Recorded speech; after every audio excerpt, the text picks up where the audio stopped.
오늘은 사도행전의 말씀을 한번 살펴보겠습니다.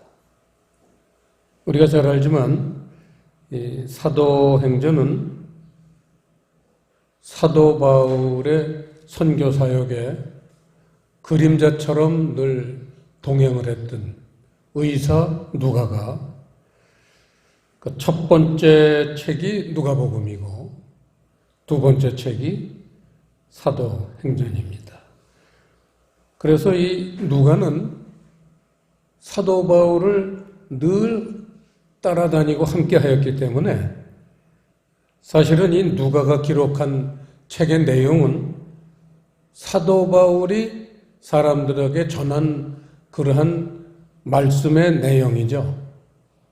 그래서 그거를 누가가 받아도 쓰고 또 성령님의 인도하심을 따라서 그렇게 성경을 기록한 책입니다. 그래서 이 두 가지 누가복음하고 사도행전의 공통점이 무엇인지를 한번 우리가 생각해 보겠습니다.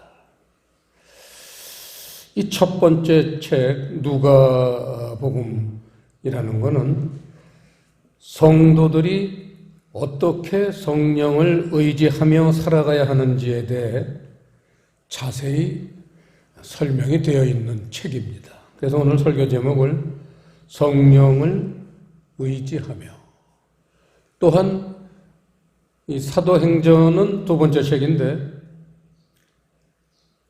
사도 바울의 그 팀이 우리, 사도행전의 주어는 우리라고 나와 있습니다. 우리라는 것은 누가가 포함된 사도 바울의 선교팀 얘기입니다. 그래서 이 사도행전도 마찬가지로 성령을 의지하면서 복음을 전한 내용입니다. 그래서 누가복음, 사도행전, 그 누가의 두 책의 공통점은 바로 성령을 의지한다는 사실입니다. 이게 오늘날 신앙생활하는 우리들에게 굉장히 의미를 주시겠죠. 한두 가지 예를 한번 책 속에서 찾아보겠습니다. 누가복음 11장을 보시겠습니다. 11장 13절 합독하시겠습니다. 너희가 악할지라도 좋은 것을 자식에게 줄 줄 알거든. 하물며 너희 천부께서 구하는 자에게 성령을 주시지 않겠느냐 하시니라. 지금 9절부터 기도를 하는 그런 요령을 우리에게 가르쳐 주시는 그런 내용입니다. 우리 믿는 자들의 아주 특징이 말씀을 보는 것과 기도하는 것, 이 두 가지로 요약을 할 수 있는데, 기도라는 거는 뭐냐? 그걸 우리가 참 여러 가지 대답을 할 수 있겠지만, 이 11장 13절 말씀에서 기도라는 것은 구하는 자에게 성령을 주시지 않겠느냐, 거기다 밑줄을 치시고 하나님 뜻대로 인도. 우리가 기도라는 거는요, 예를 들어 A를 기도했는데 B라는 거를 응답받을 수도 있어요. 가라고, 제가 가고 싶습니다 하고 기도를 하는데 가지 말라 이렇게 대답하실 수도 있고, 좀 있다가 가라, 아니면 또 저쪽 다른 데로 가라. 그게 하나님 뜻을 우리에게 알려주시는 게 기도 생활이라는 거예요. 그게 누가 하시느냐? 성령님이 하신다는 겁니다. 그래서 성령을 주시지 않겠느냐, 그렇게 기록되어 있지만 성령께서 그 하나님 뜻대로 인도하시지 않겠느냐, 그런 얘기죠. 이게 우리 신앙생활에 매우 중요한 겁니다. 그래서 신앙생활에 성공하는 사람들은 기도할 때 성령님의 인도하심을 받는 겁니다. 이런 사람들이 다른 길로 가지 않고 하나님이 원하시는 길로 가서 믿음 생활이 만족하고 하나님께도 기쁨을 드릴 수 있는 그런 신앙 생활을 할 수 있죠. 자, 누가복음 24장 잠깐 보시겠습니다. 24장 32절 시작. 저희가 서로 말하되 길에서 우리에게 말씀하시고 우리에게 성경을 풀어주실 때에 우리 속에서 마음이 뜨겁지 아니하더냐 하고, 이게 아까 성령님이 하시는 또 하나의 사역, 기도를 인도하시는 사역을 우리가 누가복음 11장에서 봤다면 누가복음 24장에서는 성경을 깨닫게 해주신다. 굉장히 중요한 사역, 대표적인 사역, 성령님의 두 가지 사역을 우리가 알 수가 있습니다. 자, 이제 두 번째 책, 오늘 본문 사도행전을 보면서요, 사도행전을 통해서 우리는 사도 바울은 이방 복음의 전파자다, 이런 내용을 알 수 있죠. 아주 사도행전 처음부터 끝까지 이방인에게 복음을 전하는 사역을 하신 사도입니다. 하지만 잘 아셔야 될 게, 사도 바울의 마음 속엔 어떤 마음이 있었느냐, 이걸 우리가 먼저 이해해야 돼요. 왜 이방인에게만 복음을 전했냐. 로마서 9장 잠깐 보시겠습니다. 1절부터 보면요, 내가 그리스도 안에서 참말을 하고 거짓말을 아니하노라. 내게 큰 근심이 있는 것과 마음에 그치지 않는 고통이 있는 것을 내 양심이 성령 안에서 나로 더불어 증거하노니. 3절 시작. 나의 형제 곧 고륙의 친척을 위하여 내 자신이 저주를 받아 그리스도에게서 끊어질지라도 원하는 바로라. 이게 사도 바울의 본심입니다. 그래서 참말을 하고 거짓말을 하는 게 아니다, 이렇게 강조를 하면서, 바울 사도의 마음속엔 내 동족, 내 나라, 내 민족, 우리 이스라엘 백성들의 그 구원을 위해서 라면은 내가 저주를 받아서 그리스도에게 끊어질지라도, 지옥을 갈지라도 원하는 바입니다. 이게 사도 바울의 아주 참 진실한 마음입니다. 그런데 왜 이방 사도가 됐을까요? 혹시 궁금하지 않으세요? 내가 지옥을 갈지라도 내 민족에게 복음을 전하고 싶다, 그런 분이 왜 그러면 자기 민족에게, 이스라엘 사람들에게 복음을 전하지 않고 이방 사도가 됐을까요? 그 이유가 사도행전 28장에 있습니다. 한번 보시죠. 23절부터 보시면요, 저희가 일자를 정하고 그의 우거하는 집에 많이 오니 바울이 아침부터 저녁까지 강론하여 하나님 나라를 증거하고 모세의 율법과 선지자의 말을 가지고 예수의 일로 권하더라.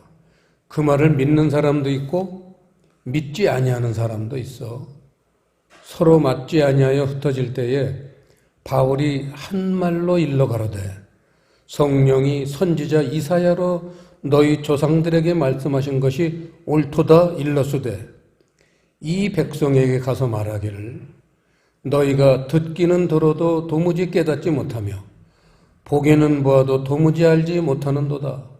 이 백성들의 마음이 완악하여져서 그 귀로는 둔하게 듣고 그 눈을 감았으니 이는 눈으로 보고 귀로 듣고 마음으로 깨달아 돌아와 나의 고침을 받을까 함이라 하였으니 그런즉 하나님의 이 구원을 이방인에게로 보내신 줄 알라.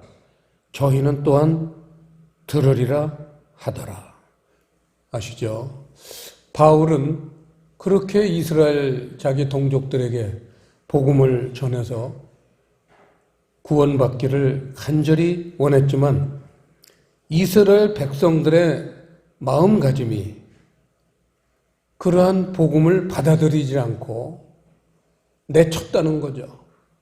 그래서 하나님은 그렇다고 복음을 그냥 버릴 수는 없으니까 이스라엘 백성들이 받아들이지 않는 복음을 돌이켜서 이방에게 가서 복음을 전하게 하셨기 때문에 이방의 복음 전도자가 됐다는 그런 내용입니다. 이 바울의 서신서를 한번 살펴봐도요, 14권의 서신서가 있습니다. 그 14권의 서신서를 면밀히 한번 그 수신자가 누구인지를 한번 살펴봤더니요, 교회에 보낸 서신서가 9권이 있는데, 이태리, 이방이지 뭐예요?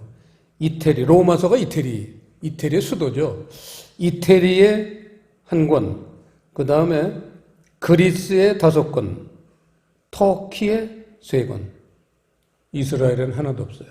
그 다음에 개인 서신이 4권, 그 다음에 이제 히브리서, 유일하게 수신자를 지명하지 않은 히브리서라는 책 1권, 이렇게 합해서 14권인데, 이태리도 이방이고, 그리스, 고린도 전후, 빌립보서, 데살로니가 전후 해서 5권, 이게 전부 그리스에 있는 교회들입니다. 그 다음에 갈라디아서, 에베소서, 골로새서는 터키에 있는 교회들이에요. 그 터키의 3나라. 그래서 9교회가 전부 이방에 있는 교회들에게 서신을 보낸 거고, 그 다음에 이제 개인 서신이 4권이 있습니다. 디모데서라든지 그런 개인에게 보낸 책이 4권이 있습니다. 그 다음에 이제 히브리서가 있는데, 이 히브리서는 누구에게 보낸 거냐? 수신자가 없어요. 하지만 왜 히브리서로 제목을 붙였느냐? 여러분 알다시피 AD 397년에 예수님의 그 속사도들이, 그러니까 사도들의 제자들이에요. 속사도. 그 제자들이 397년에 모여서 정경을 택하자. 왜냐하면 그거 몇 년 전에 카톨릭에서 정경이라고 해서 성경 71권의 성경책을 발표했습니다. 정경이라고. 그러고 보니까 이 개신교에서도 아이고 우리가 늦었다. 캐톨릭 때문에 우리가 잘못하면 개신교를 믿는 사람들이 혼란을 겪겠다 해서 397년에 그 속사도들이 모여서 회의를 며칠간 하고 밥도 안 먹고 며칠간 회의를 하고 투표를 하고 만장일치가 될 때까지 의논을 해서 결국은 구약 3927 천국 전화번호잖아요. 구약 39권, 신약 27권, 66권을 정경으로 택하고 제목들을 붙였어요. 그분들이 제목들을 붙일 때 히브리서라고 왜 붙였느냐? 다른 책들은 다 수신자들이 있으니까 제목 붙이기가 쉽습니다. 그런데 히브리서는 수신자가 없는데 왜 히브리서라고 붙였느냐? 그 비밀이 있어요. 그 이유가 이 히브리라는 단어가 처음 어디서 등장하느냐? 창세기 14장을 한번 보시겠습니다. 유래가 있어요. 히브리라는 말은 유래가 있는 단어입니다. 창세기 14장 13절 합독하시겠습니다. 도망한 자가 와서 히브리 사람 아브라함에게 고하니 때에 아브라함이 아모리 족속 마므레의 상수리 숲을 근처에 거하였더라. 마므레는 에스골의 형제요 또 아넬의 형제라. 이들은 아브라함과 동맹한 자더라. 여기에서 히브리 사람 아브람, 여기에서 최초로 히브리라는 단어가 나옵니다. 히브리라고 이렇게 지금 기록은 했지만 그 원어를 보면요, 히브리가 아니라 칠판에 있듯이 에베르라는 단어예요. 에베르를 히브리라고 부르기 시작했어요. 그래서 그 히브리는 그 에베르라는 단어에서 유래가 됐는데, 에베르라는 단어의 뜻은 건너다 에서 유래가 돼서 건넌 자, 건너온 자, 아브라함은요, 하나님이 원래 이락 사람이잖아요. 갈대아 우르라는 유프라테스 강변에 있는 아주 큰 도시입니다. 하나님이 가나안 땅으로 부르실 때 그 유프라테스 강을 건넜어요. 그래서 가나안 땅을 갔습니다. 그래서 그 아브라함은 그 강을 건넌 자다라는 그러한 유래 때문에 히브리 사람이라고 표현을 했습니다. 그래서 지금 히브리서는 수신자가 누구냐? 결국은 아브라함을 지칭하는 건데, 아브라함은 믿음의 조상이잖아요. 그러니까 히브리서라는 거는 그 믿음의 조상의 자손들, 그러니까 믿음의 자손들 얘기예요.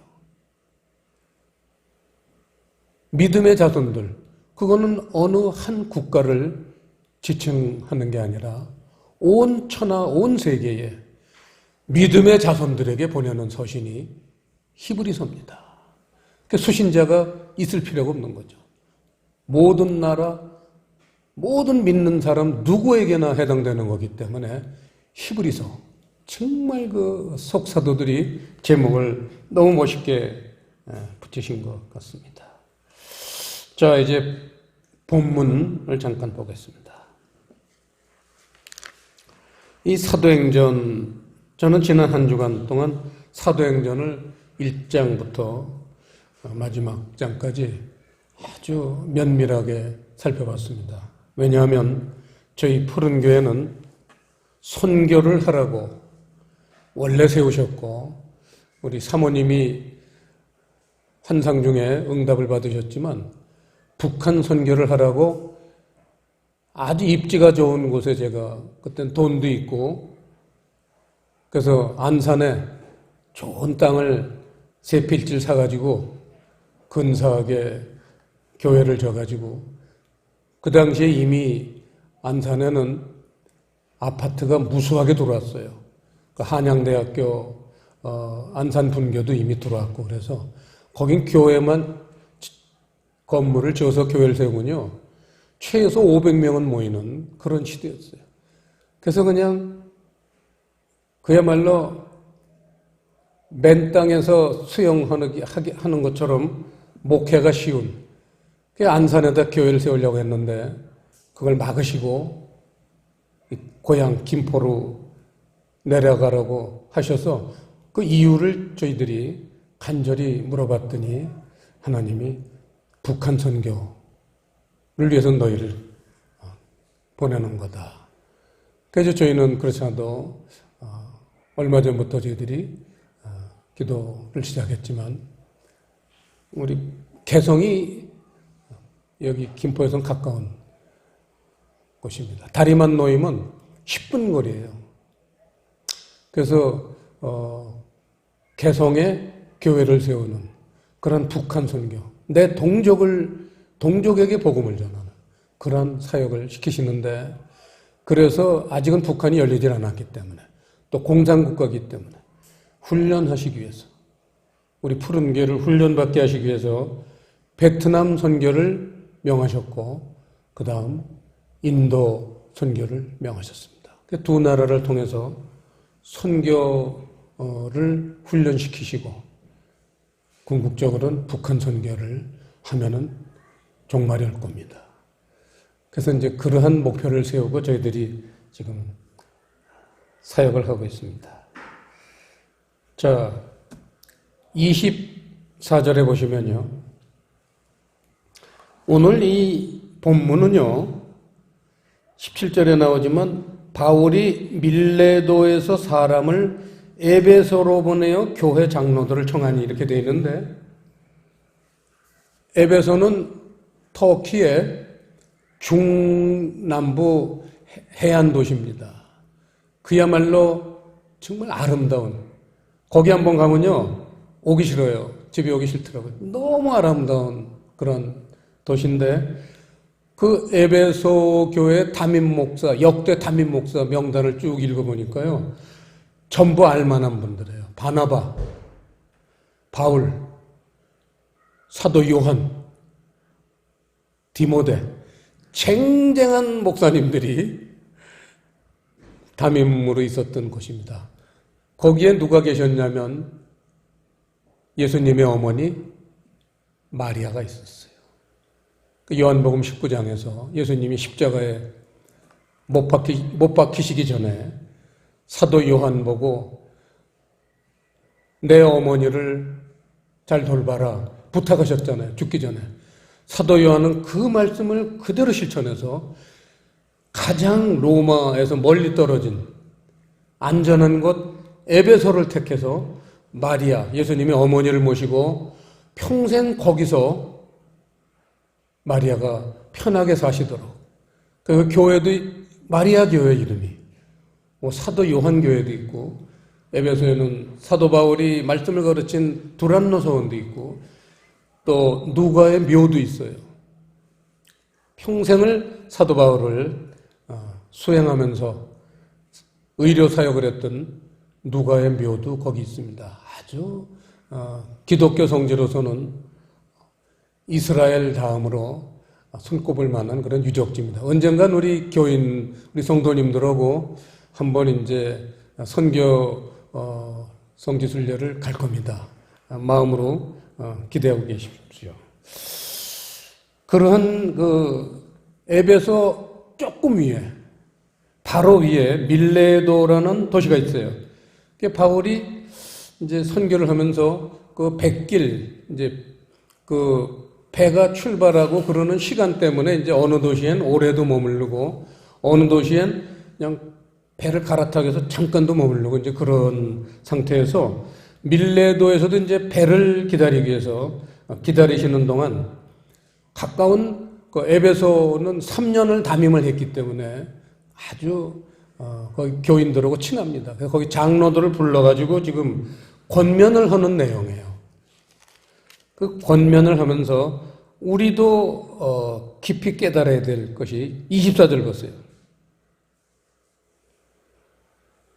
셋째 줄에 복음 증거하는 일, 생년필로 밑줄을 치세요. 복음 증거하는 일. 그 다음에 25절의 둘째 줄, 하나님 나라를 전파. 색연필로 밑줄 치세요. 27절 첫째 줄에 하나님의 뜻 밑줄 치세요.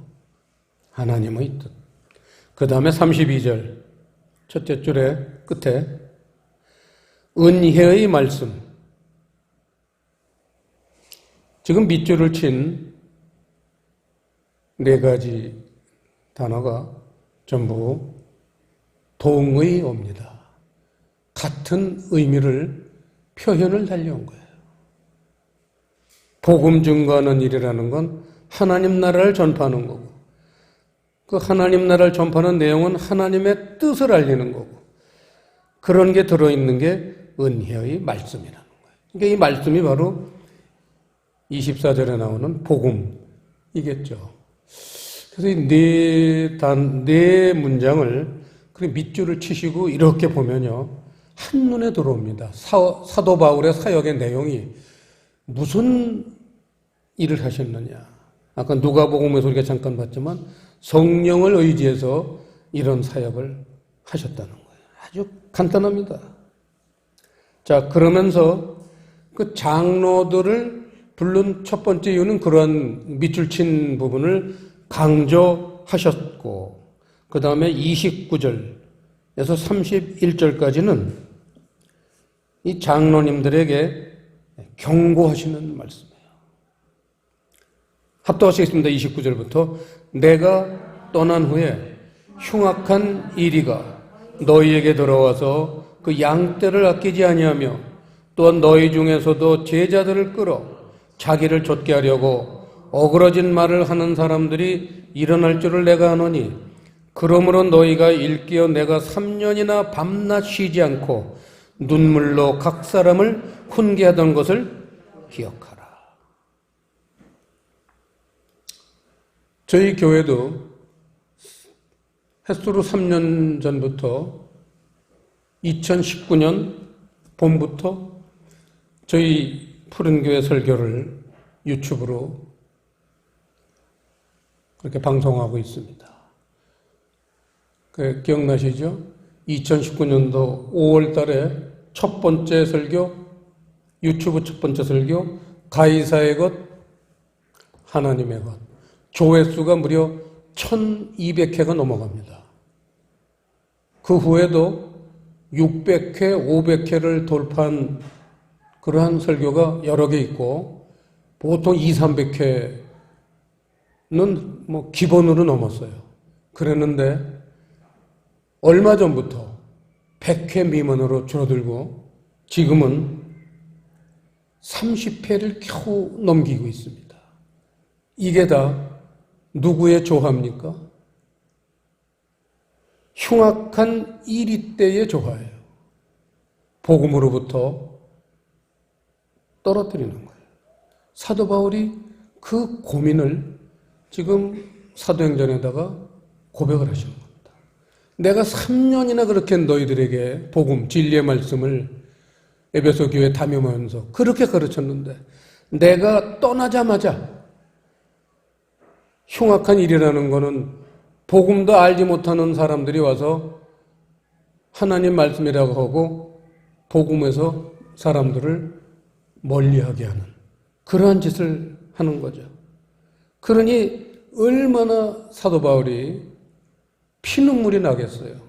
그래서 그 권면과 경고의 말씀을 하는 거죠. 그러면서 32절 지금 내가 너희를 주와 및 그 은혜의 말씀께 부탁하노니 그 말씀이 너희를 능히 든든히 세우사 거룩해 하심을 입은 모든 자 가운데 기업이 있게 하시리라. 이게 이제 권면 말씀의 가장 요체죠. 주와 말씀. 바울이 부탁한 주와 은혜의 말씀께 부탁을 했다는 거예요. 자기가 떠나면서. 주. 여러분, 예수님을 그리스도로는 우리가 이제 그동안 늘 그렇게 우리 푸른교회 설교의 주제는 예수님이 그리스도라는 것을 가르치는 겁니다. 눈에 보이는 하나님 예수님을 눈에 보이지 않는 예수님 그리스도 눈에 보이는 말씀을 눈에 보이지 않는 말씀을 그렇게 향하는 그게 예수를 그리스도로 믿는 내용입니다. 거기다가 하나를 더하면 그 예수 그리스도가 우리의 주인이 되어야 된다는 거예요. 이 서양 사람들은요, 그 영주제도 우리가 잘 알지만 왜 성이 있고 그 영 안에 사는 백성들은 영주가 그 성 안에 사는 사람들의 그 생사 여탈권이 있어서 죽일 수도 있고 살릴 수도 있고 먹을 것도 나눠줘야지만 먹을 수 있고 그랬어요. 영주제도예요. 유럽의 모든 나라들이 그랬습니다. 그래서 그 영주를 로드라고 불렀어요. L-O-R-D, 로드. 그래서 기독교가 나중에 이제 전파되고 예수님을 로드라고 부르라니까 그게 몸에 배가지고 쉽게 로드는 뭐 하는 분이 우리에게 먹을 걸 주고 죽이기도 하고 살리시는 분. 그게 로드예요, 주. 그래서 서양 사람들은 예수님을 믿을 때 쉽게 주로 영접을 한 거예요, 주님으로. 근데 한국 사람들은 5,000년 동안 이 농경사회는 왕이 다스려야 되거든요. 전 나라를 한 사람의 어떤 통치하에 둬야지만 됩니다. 그래서 이제 국가로 만들었는데, 그 주라는 개념이 없는 거예요. 그냥 각자 도생이에요. 내가 요령껏 살아야지 죽지 않고 산다. 그래서 내 중심으로 사는 그러한 사상이 우리 한국 사람에게는 굉장히 강합니다. 자아주의, 자기주의 이렇게 말해요. 그래서 기독교가 우리나라에 100여 년 전에 들어왔을 때도 미국 선교사님들이 복음을 전하는데 그 자아 때문에 복음 전하기가 그렇게 어려웠어요. 그래서 선교사님들이 전부 죽고 그랬잖아요. 죽이고. 내 중심으로 살아야 되는데 무슨 예수님을 주로 모시고 살려니까 그게 어려워요.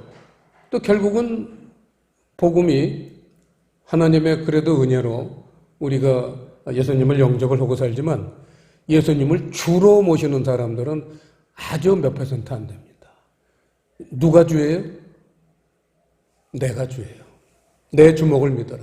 교회를 다녀도요, 내 주목이 최고예요. 내 생각, 내 의지, 내 짱구대로 살아야지 살아남지, 뭐 예수님을 주로 모시면 그건 망할 수도 있어요. 이런 사상이 90% 이상이 우리 한국 사람들에게 몸에 뱄습니다. 교회 다니는 사람들 얘기예요. 교회 안 다니는 사람은 100% 그렇게 살고, 교회 다니는 사람도 사상이 변하잖아요. 진리라는 게 뭐예요? 사상이 변하는 거예요. 이 세상의 사상이 하나님 나라 사상으로 변하는 것, 그게 바로 진리예요. 그게 복음이에요. 바울은 그걸 가르친 거예요. 너희들 사상이 하나님 나라 사상으로 바뀌어야 된다. 그게 주로 모시는 거예요. 그래서 그런 하나님 나라 사상을 주로 모시는 게 그 은혜의 말씀, 복음이라는 거예요. 복음을 통해서 우리의 사상이 내 자신으로부터 그리스도에게로 주인이 바뀌는 거죠. 참 그 기독교의 핵심입니다. 자, 그래서 그 말씀이 너희를 든든히 세운다. 이게 우리 기독교의 핵심이죠. 그래서 이제 기도와 말씀 아주 중요한 덕목이죠. 그렇게 할 때 그게 모든 자 가운데 기업이 있게 하신다 그랬어요. 기업이라는 건 뭐냐면 우리가 잘 알지만 유업이라고도 번역이 됩니다. 죽어서 하나님 앞으로 가지고 가는 거예요. 그게 기업이에요.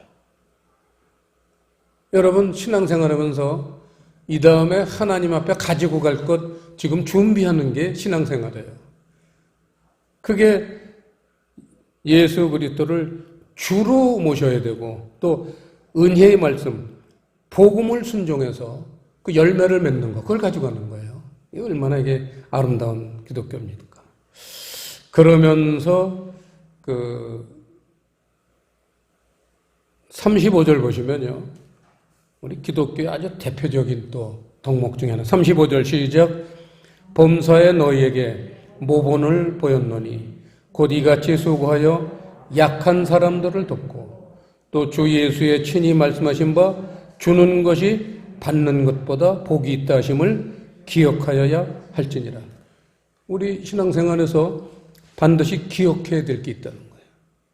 그게 뭐냐면 밑줄을 치세요. 중간에 약한 사람들을 돕고, 이것 때문에 우리 교회들은 약한 사람들을 도와야 됩니다.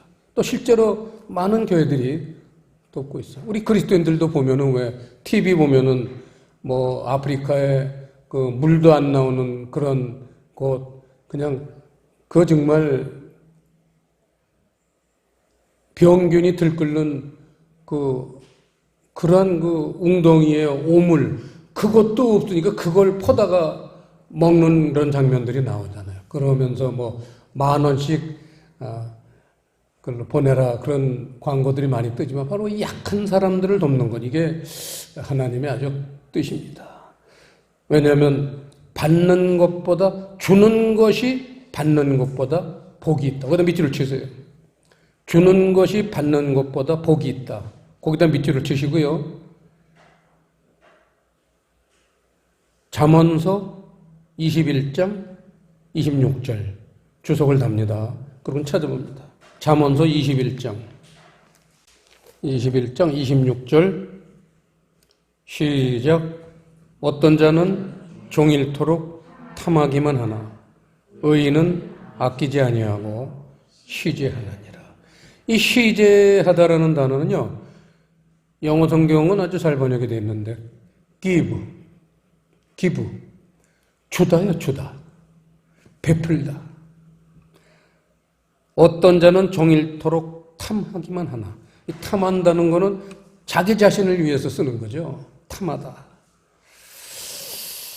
그러니까 자기 자신을 위해서 쓰는 사람이 있고 남을 위해서 쓰는 사람이 있고, 똑같은 얘기예요. 주는 것이 받는 것보다 복이 있다. 해서 우리는 조금이라도 아껴서 약한 사람들을 위해서 돕는 그러한 이 주님의 말씀을 순종해야 되겠습니다.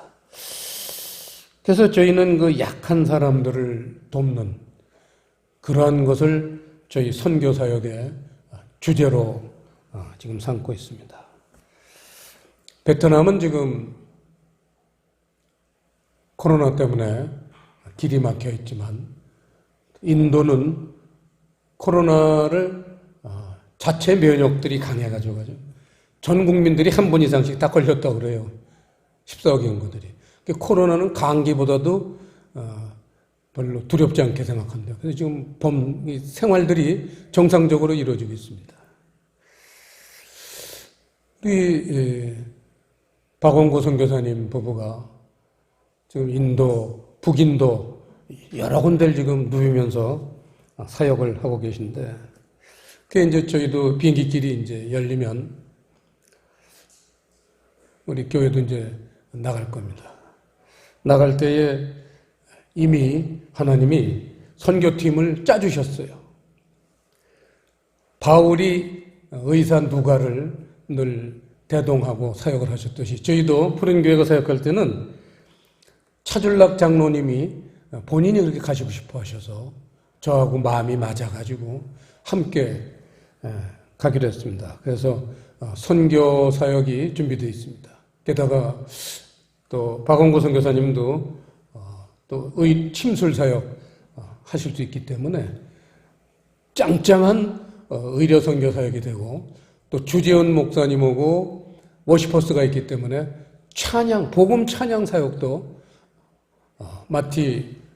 무디 선생님이 미국을 기독교 국가로 부흥시킬 때 그 아이디 생키라는 그 찬송가, 복음성가 작곡가죠. 수천 곡을 작곡했어요. 그중에서 우리가 그 아이디 생키의 곡 중에서 몇 곡만 찬송가에다 미국의 복음성가를 갖다가 찬송가라고 넣은 거 아니에요.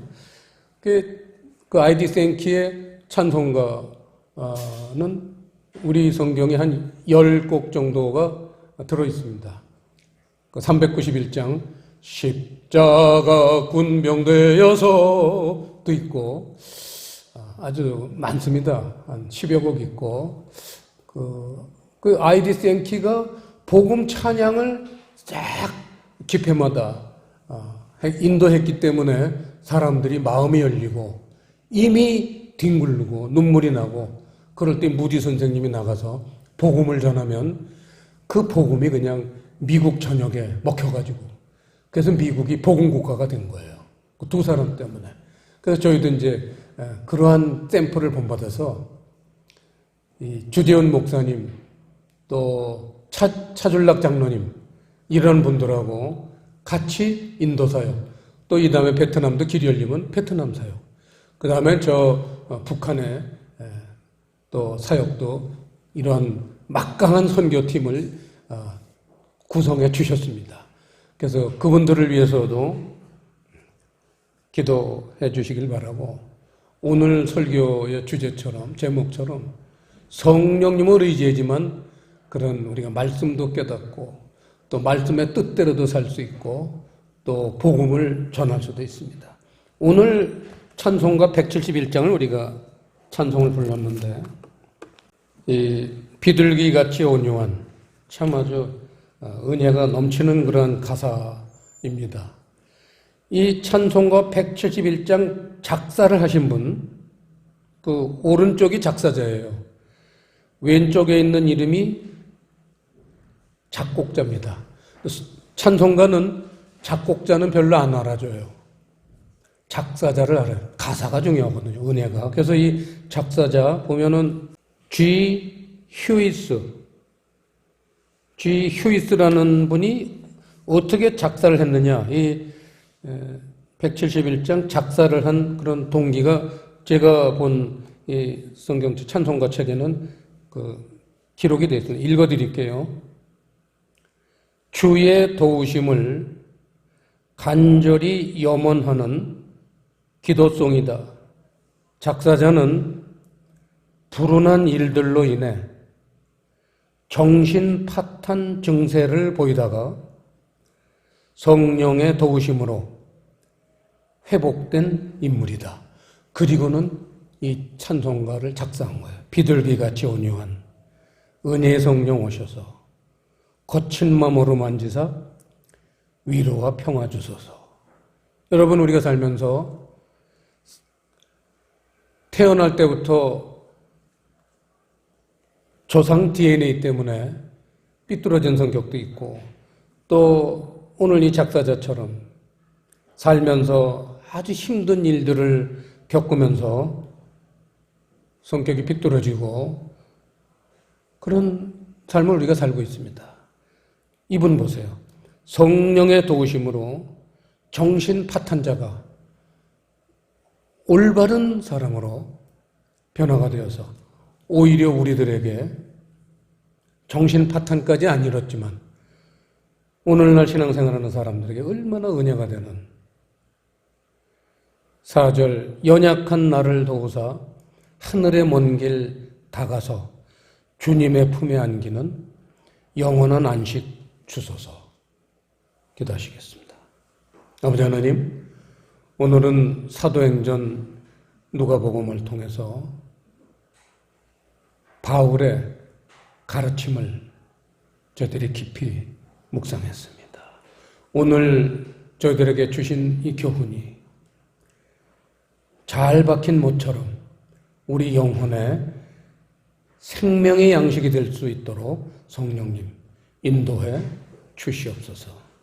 감사를 드리오며 예수님 이름으로 기도드리옵나이다.